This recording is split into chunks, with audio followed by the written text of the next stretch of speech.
और इस वक्त बड़ी खबर आ रही है, लोकसभा इंतखाबात से पहले नक्सलियों ने धमकी दी है। झारखंड के सदर मुकाम रांची में नक्सलियों की ये धमकी सामने आई है। हुकूमत और इंतजामिया के खिलाफ पोस्टरबाजी की गई है।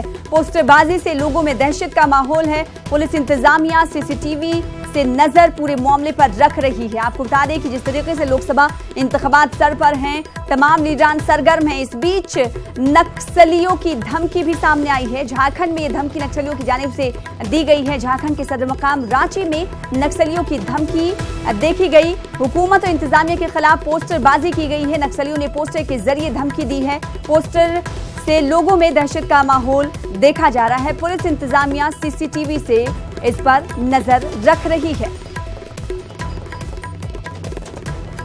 तो 2019 के लोकसभा इंतखाबात से पहले ही नक्सलियों ने धमकी आमेज पोस्टर चस्पा किए हैं। झारखंड के सदर मकाम रांची में ये धमकी आमेज पोस्टर चस्पा किए गए हैं, आप तस्वीरों में देख सकते हैं। और इन तस्वीरों के बाद मकामी अवाम में दहशत का माहौल, खौफ का माहौल देखा जा रहा है। झारखंड के सदर मुकाम रांची की तस्वीरें हैं, जहां पर नक्सलियों ने धमकी आमेज पोस्टर चस्पा किए हैं और इसके बाद इंतजामिया काफी चौकस नजर आ रही है।